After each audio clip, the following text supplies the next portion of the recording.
One of the most delightful books I got a chance to read this year is Eugene Nadelman by Michael Weingrad.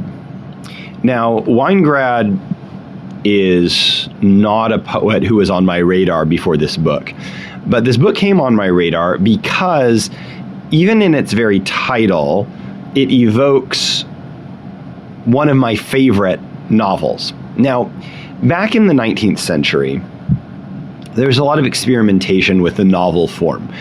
In the 19th century, we get kind of the big, great novels. Think Tolstoy's War and Peace, Dickens' Tale of Two Cities.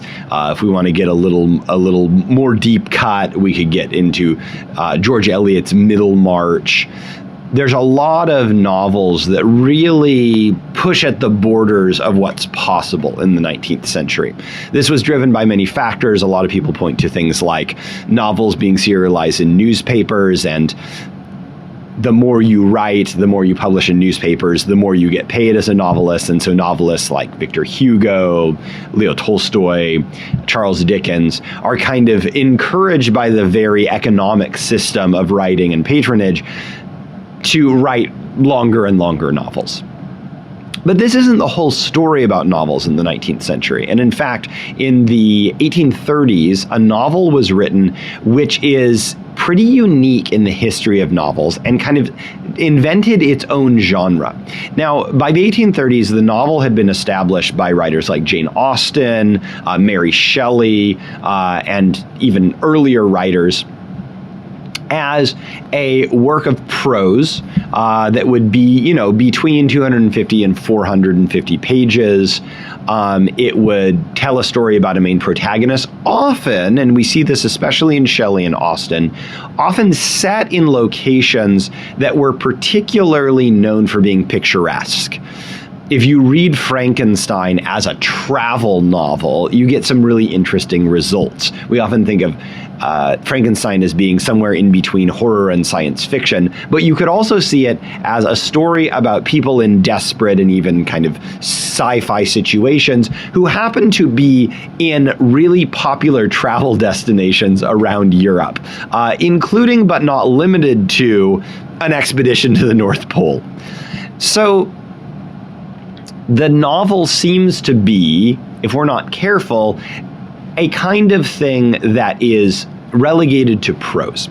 Now, poetry and novels don't seem to go hand in hand. After all, lyric poetry, narrative poetry, things like epic poetry, these are not the novel. The novel is often seen as an alternative, even a rival to poetic forms. But Alexander Pushkin, who himself wrote short stories and novellas in prose, decided in the 1820s to start a new project which would kind of meld poetry and the novel. And he invents, pretty much single-handedly, what came to be known as the verse novel. Now, what is a verse novel? Well, the verse novel, as Pushkin imagined it, would be a story that would follow a main protagonist. There ends up being a love triangle or two in this protagonist story. It's kind of about a man coming of age, trying to find his place in the world, and moving back and forth between high society in the Russian cities and country life. This is something that we see in novels by Jane Austen and others.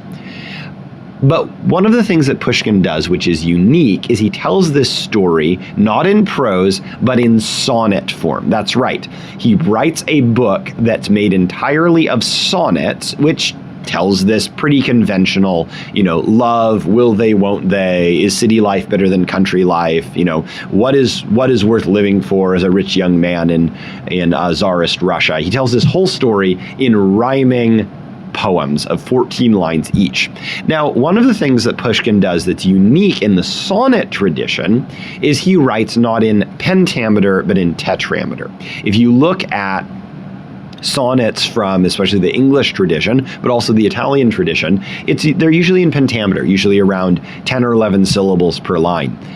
Pushkin reduces that to 8 syllables per line. And so you get a little more quick, jaunty, a rhyme comes more often in what comes to be called the Onegin stanza.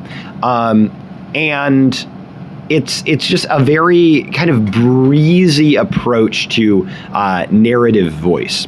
Now, the reason it's called an Onegin stanza is this novel that Pushkin writes is called Evgeny Onegin, or often it's pronounced in English Eugene Onegin, but that's not really right. It's something more like Evgeny Onegin. So the Onegin stanza, this 14-line rhyming tetrameter stanza, becomes available to the rest of the writing world for writing not just one-off sonnets, though you certainly can do that, but writing long novel narratives.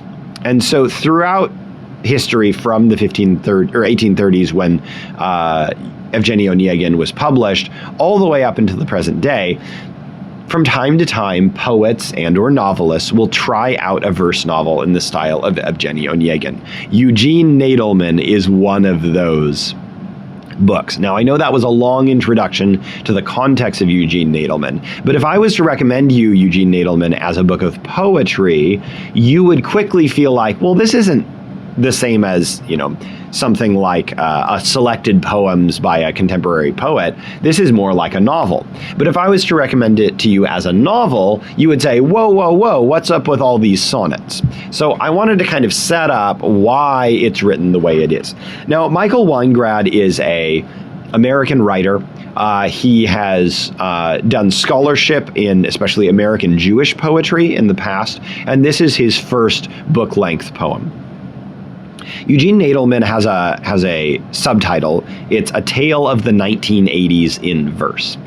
And this is something that we've been doing over the last decade, I think, is telling stories that are coming-of-age stories set in the 1980s with all the accoutrement of the 1980s. Ronald Reagan, MTV, Dungeons and Dragons, the cheesy pop music and movies of the 80s. Eugene Nadelman is set in 1982 and 1983.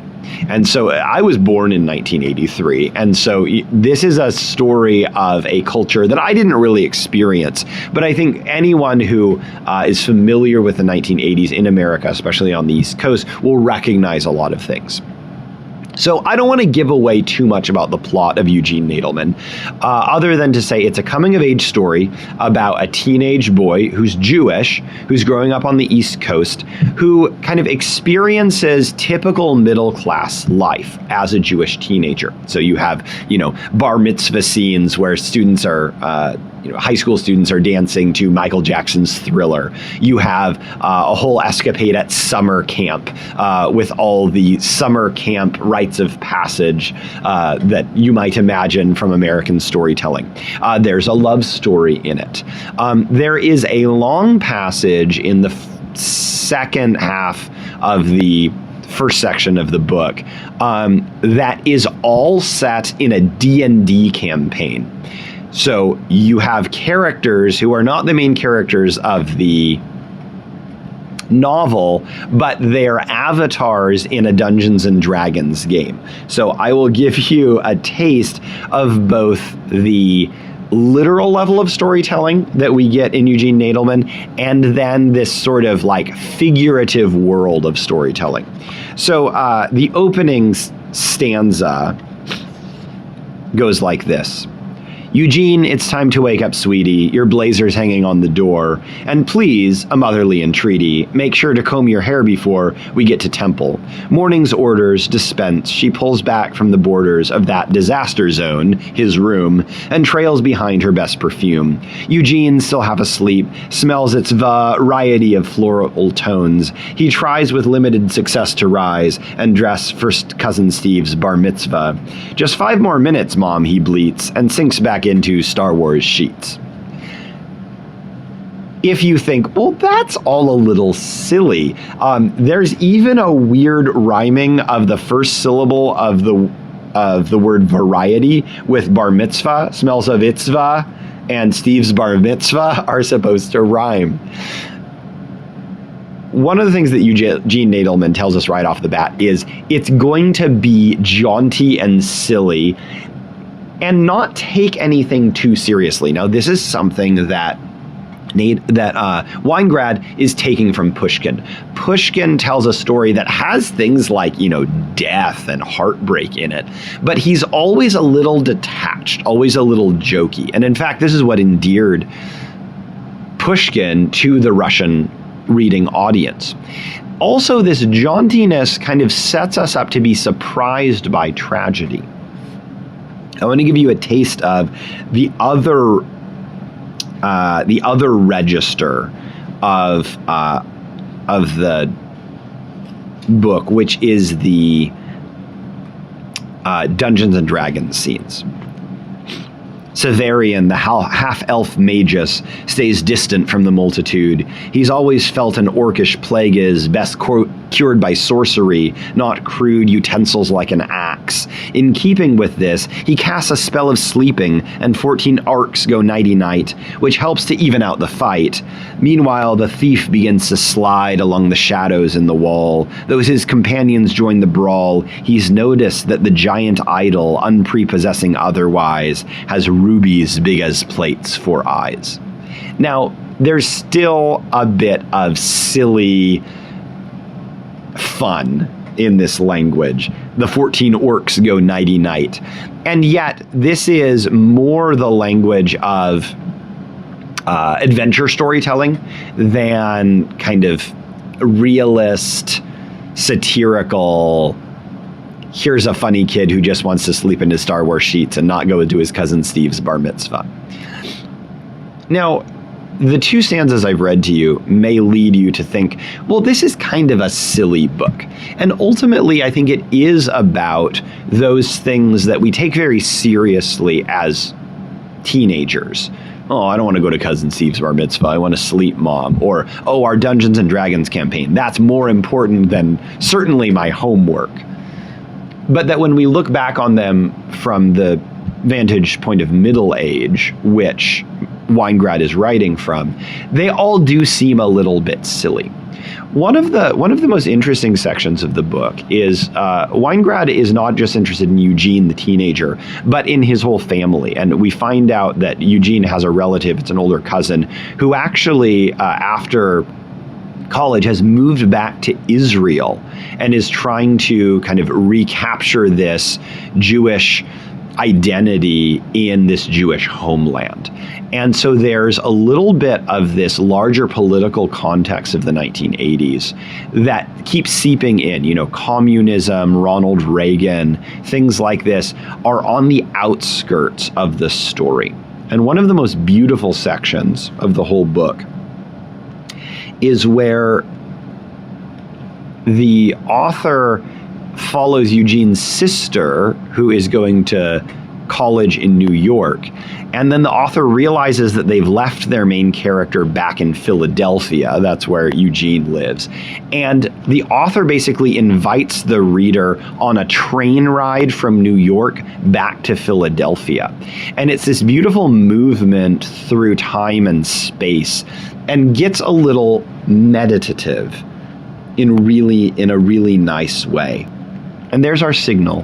One last sprint to the platform where the call repeats for us to board. We hustle into the silver box and take our seats. And now the train departs Penn Station. New Jersey's gorgeous desolation reveals its slag heaps, fetid sloughs, abandoned truck yards. You can drowse.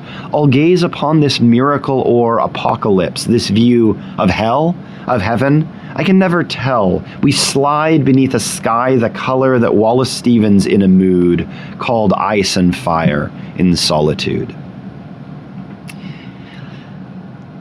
Michael Weingrad wants us to delight in the silly seriousness, the silly preoccupations of youth, and yet wants us to reminisce on it from a perspective of middle age. And maybe it's because I'm middle-aged, maybe it's because I'm a child of the 80s.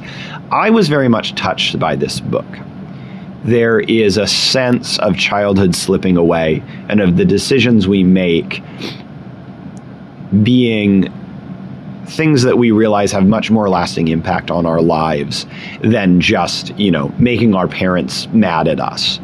There are loves and losses imitating things that happen in Evgeny Onegin by Pushkin that are put forward into the 1980s And I think for the American reader, at least, gives us a chance to reflect on things that have always preoccupied the novelist, always preoccupied the poet, but put in a way that may feel more relevant to our lives as American readers. I'm not Jewish, but there's a lot of meditation on Jewish identity in America, and this being torn between, the decisions we make to stay in the American middle class, especially the middle class of the 80s with all its complications, or to try and go back to Europe or even go back to Israel and refashion identity and try again, having rejected America. And there's a tension there that Weingrad is privy to and wants to articulate in these jaunty rhyming lines. So I recommend Eugene Nadelman if this kind of story sounds interesting to you or engaging to you. Check it out, and go check out Evgeny Onegin by Alexander Pushkin. Thanks so much for hanging out with us.